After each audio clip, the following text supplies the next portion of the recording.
Magandang gabi, magandang gabi po mga kababayan.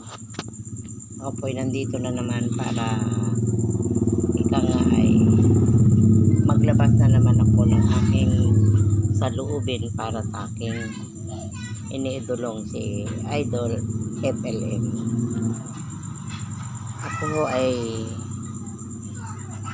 hanggang sa ngayon ay hindi pa po ako makapaniwala na ang isang katulad ni FLM na tumulong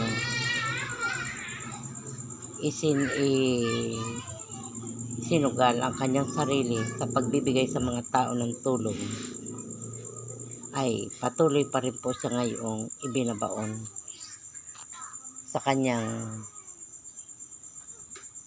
kung ano man ang kanyang binibintang sa kanya.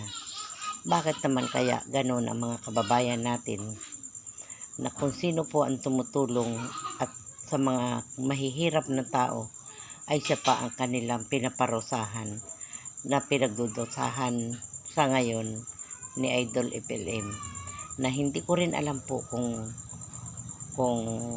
ano ang gustong mangyari ng mga kababayan natin, na ito po baga ay dahil lang sa isang,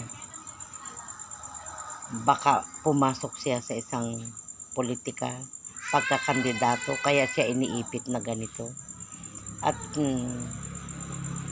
baka siya ay lumaban sa kung anumang posisyon sa buong Pilipinas, na iyon po ang siguro ang iniisip ng mga iba, na kaya siya ay iniipit sa kulungan na para hindi siya makalabas, at patuloy na pinagdadagsa-dagsa ang mga kaso na para sa kanya na hindi naman totoo, na sinasabi at inaamin po na hindi totoo na kanyang ginawa. Ang naging kasalanan lang po ni Sir FLM ay ang pagtulong sa mga tao. Inilantad niya ang sarili niya para siya ay makatulong, na kung tutuusin po, sino pong mayaman ang nagbigay ng ganyang kayamanan, kabuhayan, na talagang itinulong na lantaran sa mga tao sa buwan ng epidemya natin sa buong Pilipinas. Siguro po sa tanang buhay natin, sa kaysaysayan ng buong Pilipinas, ay siya lang po ang gumawa ng ganyan, na talaga pong libo-libong kaban ang pinamahagi sa mga taong naghihirap, at libo-libo rin pong pera ang inuubos niya para lamang po makabili ng pagkain ang mga tao na naghihirap, na nasa karsada, na nung time po na ang mga pulubi ay wala pong mapagkitaan dahil sa naasahan lang po ay ang pagpapamalimos sa karsada, na nung time naman po na yun ay walang taong lumalabas. Siya lang po ang lumabas para bumigay ng mga pagkain sa mga taong nangangailangan. Sa ngayon po, ang kasaysayan po ni Sir FLM ay hindi po iyan magwawakas hanggat patuloy pong binabatikos at patuloy pong ibinabaon, lalo pong lalawig ang kanyang mga tao na humahanga sa kanya, at patuloy po siyang hahangaan, at kung sakali man po siya'y lalaban sa anumang posisyon dito sa kandidatura sa Pilipinas, ay malamang ay mas marami ang tatangkilik ko sa kanya kaysa sa siya'y aayawan. Dahil nararamdaman po natin na ang isang katulad po niya na nagboluntaryo ng ganyan, ay siguro naman pagdating ng araw na siya ay kumandidato at nanalo, ay siya po ay gagampanan nyo ang mas mahigit pa ho dyan sa ginawa niya. At ang inihalimbawa ko po ang katayuan ni Sir FLM nung panahon na talagang kailangan natin ang tulong, na siya ay lumabas para po si Jesucristo siya, na siya ay nangaral sa buong mundo.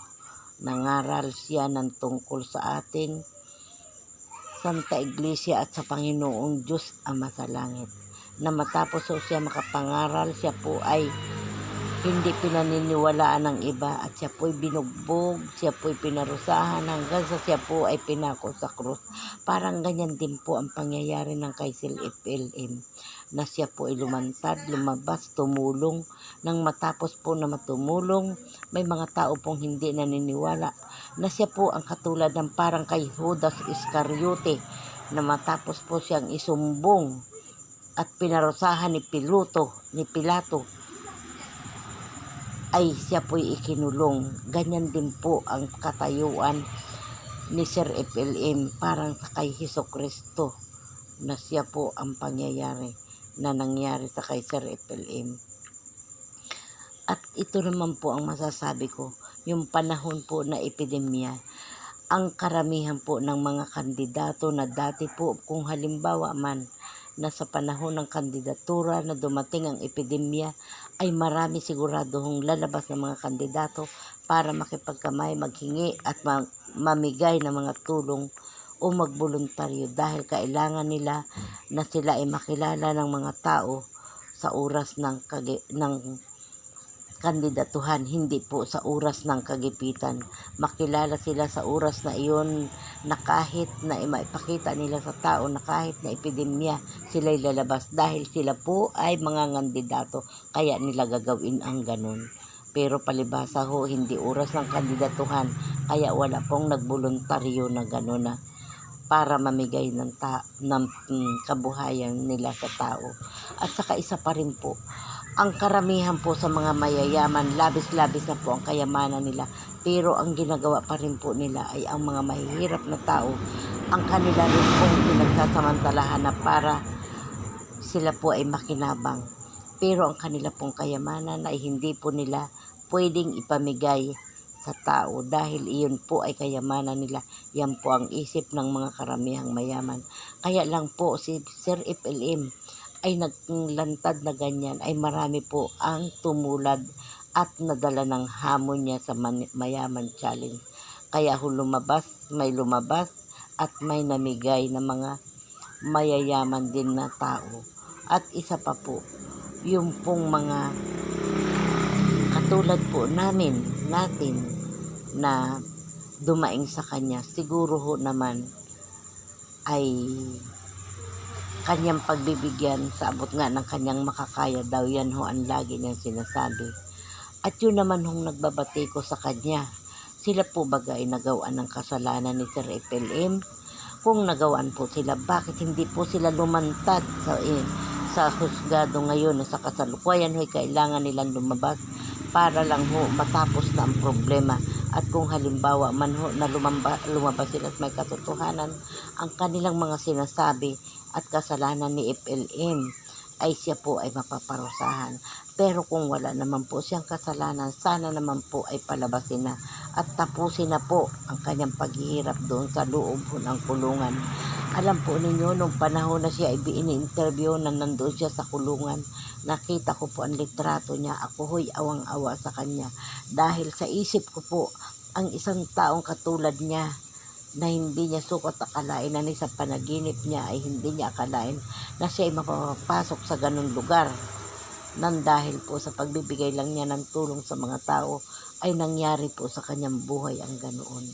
Kaya nga ho, sana naman ay tulungan na natin na makalabas siya o lumabas na po ang mga nagdidemanda, ang mga testigo at nang matapos na po ang problema.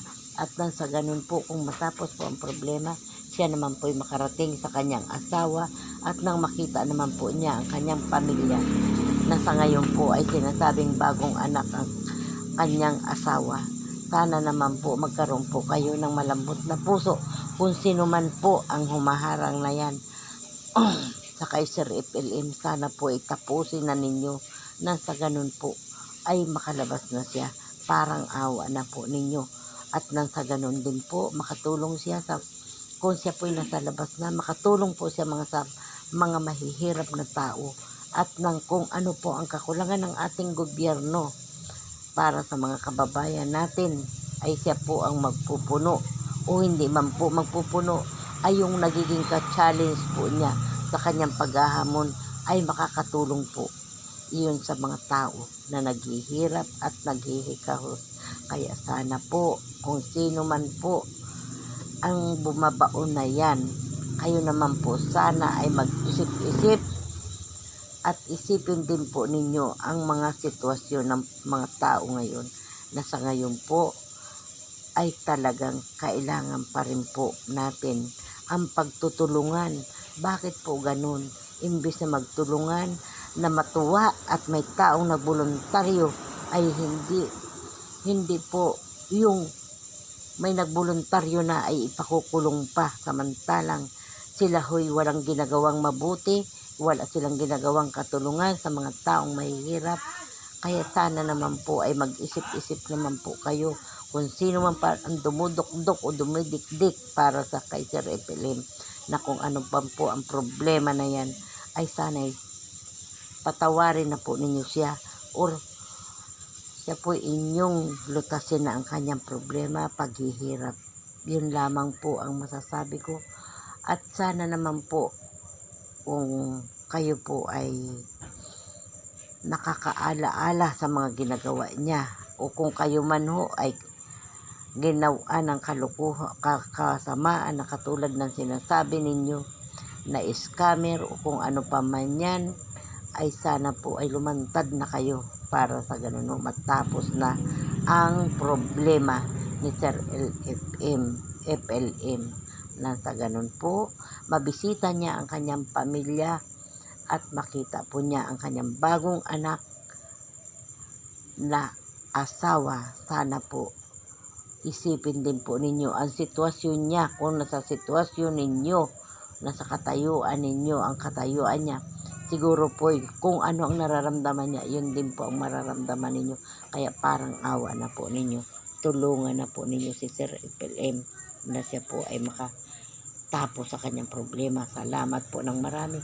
Ako po ay si Lola Tessie na sa ngayon po ay patuloy na umaasa na siya po ay makakalabas at siya po ay makakatulong sa mga taong naghihirap, na sa katulad ko rin po na nangangailangan din ng tulong ng gobyerno at tulong din po niya, pero hindi ko po inaasahan talaga na siya ay makakarating din dito sa amin sa Sablayan Occidental, Mindoro.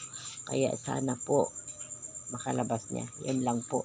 Salamat po at magandang gabi po sa buong mundo, buong Pilipinas, na makakarating sa mga Pilipino ang sinasabi ko pong ito, at pati doon makarating din po doon sa taong naninira sa kanya, na patuloy siyang dinudukdok, dinidikdik para lang makulong sa kulungan o para maharang kung ano man po ang problema. Salamat po.